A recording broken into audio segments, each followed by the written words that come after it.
चल social service outing पर चलते हैं. What thoughts come to your mind when I say that word? Food, scam, college.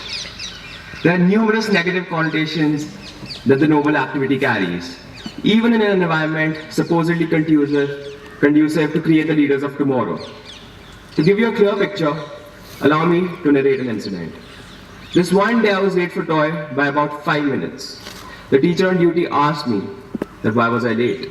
I replied, I'm sorry sir, I had an urgent community service meeting. To this he said, and I quote, can you stop thinking about food 24/7? You see, every year the school social service secretary comes up to talk about his initiative, the work he has done. As a leader to an activity carrying such negative connotations, I believe my first job as a leader should be to try and change the perspective of the members of the community, impacting the mechanics underpinning community service at Doon. The reputation of any activity is determined by the motives and the attitudes by which the students and the leader of the activity work. It all trickles down. The sad truth about social service is that it's primarily considered to be a way to college or a way to treat your stomach. I'm pretty sure that very few people in this audience wake up on early Sunday mornings and say to themselves, I want to do good today. Not just for myself, but for everyone. I recall that when I started my initiative, I too had a selfish motive. An activity of social entrepreneurship would surely look good on my application for business school. I remember conversing with a senior of mine involved in social service for longer than me. He gave me a model on which motivation works, which fits perfectly into the context of community service at Doon. There are 3 distinct types of motivation. The first, you give a direct incentive to someone for doing something. You tell a child to perform a task, and as a reward, you give him a candy. This is induced incentivized motivation. This is quite often seen in the form of some members of the community taking students out for bun tikkies after an hour or 2 of work. The second, you give an indirect delayed incentive to someone.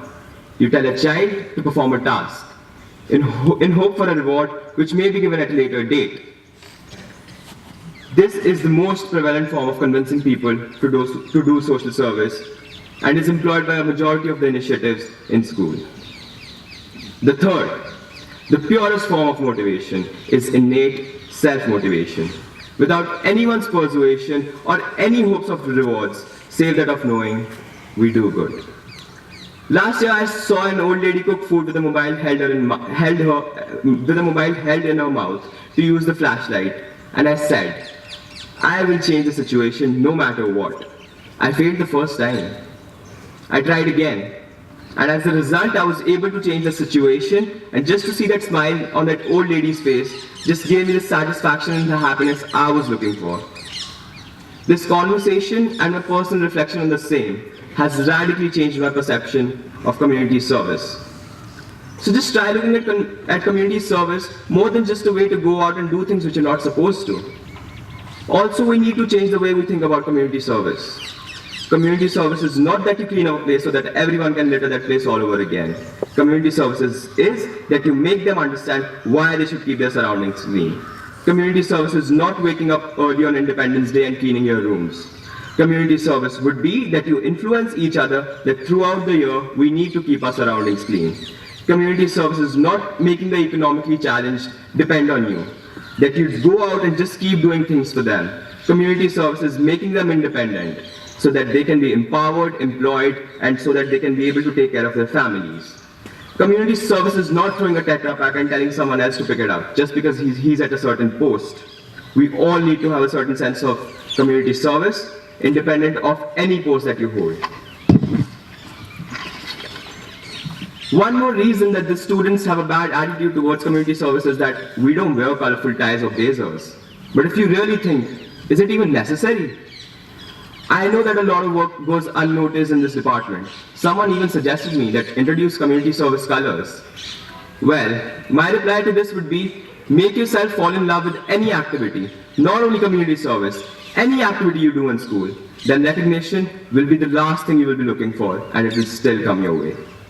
And to all the leaders of the different activities and to the prefects, if you try to do something which is good for the community, but is not convenient for the people to follow, you will face a lot of resistance. But just don't do what's convenient. Do what's right. Well, I've said a lot of bad things about the activity which I am heading, which is the oldest activity in school. Agreed that the people did eat food and unfortunately might still continue to. The walls are ever rising, but the gates are ever widening. But we shouldn't conveniently ignore the exceptional work going on. So far, we have almost 20 quality initiatives that are working in and out of school. They're all doing very exceptional work. But my only request to every boy in charge of the initiatives is not to do or allow someone else to do things which you're not supposed to. Because everyone sees that one black spot on that fabulous idea of aristocracy. The aristocracy to which even Arthur Ford refers. The aristocracy of service. Thank you.